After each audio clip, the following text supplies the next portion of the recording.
Assalamualaikum warahmatullahi wabarakatuh. Halo Sobat Jaria, pada video pembelajaran kali ini kita akan belajar tema 2, subtema 1, pembelajaran 1, kelas 6. Proklamasi.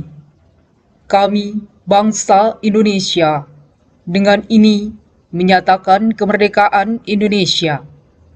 Hal-hal yang mengenai pemindahan kekuasaan dan lain-lain diselenggarakan dengan cara seksama dan dalam tempo yang sesingkat-singkatnya. Jakarta, 17 Agustus tahun 1945, atas nama bangsa Indonesia, Soekarno-Hatta.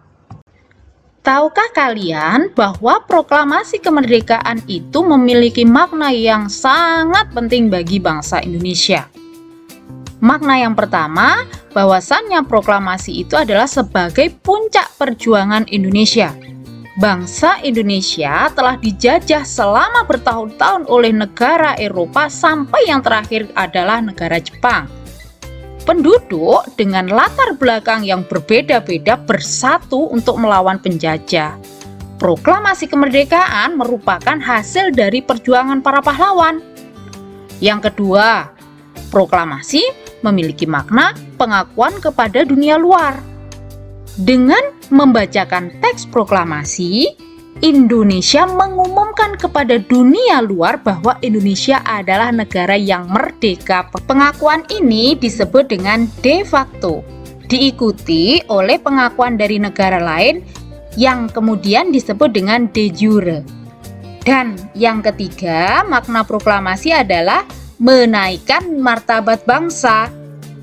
Pembacaan teks proklamasi memberikan pesan kepada negara lain bahwa Indonesia adalah negara yang bebas dari penjajahan, negara yang memiliki martabat, dan negara yang mandiri.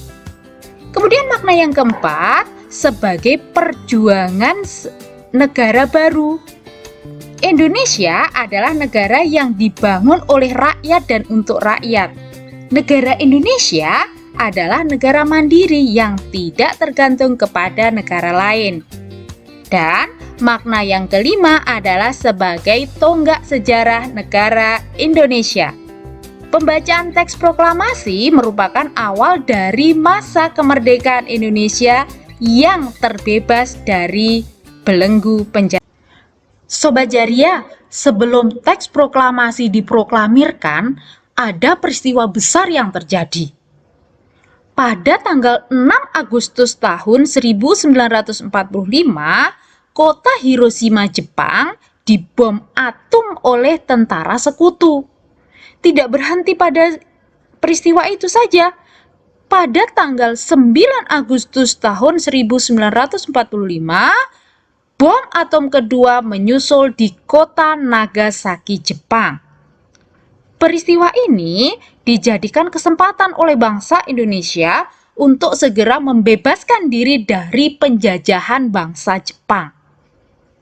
Kemudian, teks proklamasi ditulis di rumah seorang laksamana.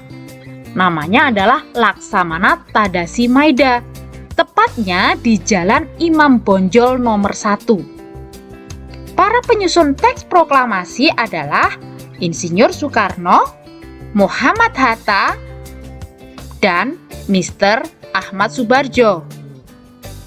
Konsep teks proklamasi ditulis oleh Insinyur Soekarno. Saat itu hadir pula B.M. Dyah, Sayuti Melik, Sukarni, dan Sudiro.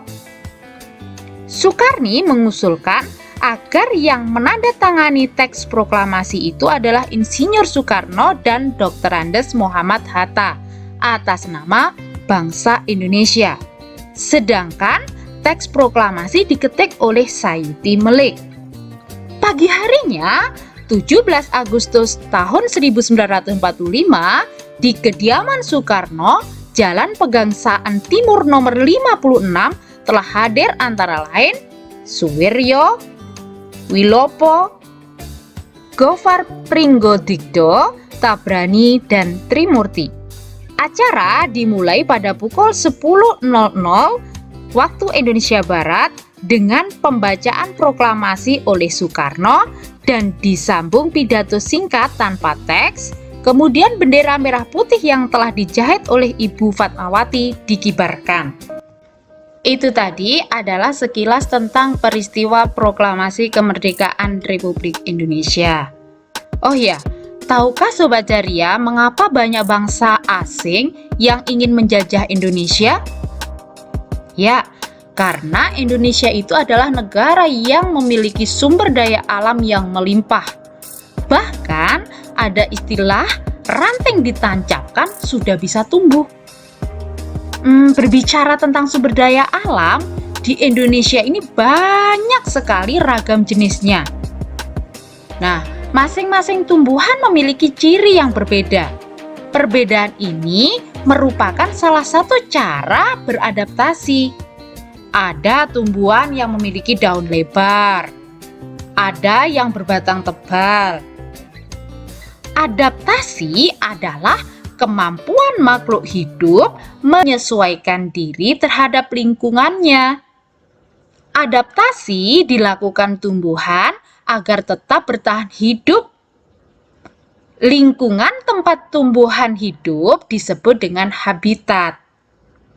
Nah, Sobat Ceria, oleh karena itu kita harus menjaga lingkungan sekitar kita agar ketersediaan sumber daya alam yang ada tetap terjaga dan juga tetap tersedia. Itu. Wah, banyak sekali ya informasi yang sudah kita peroleh hari ini. Nah, untuk lebih memahami tentang informasi yang sudah disampaikan tadi, kalian bisa membuat kalimat tanya.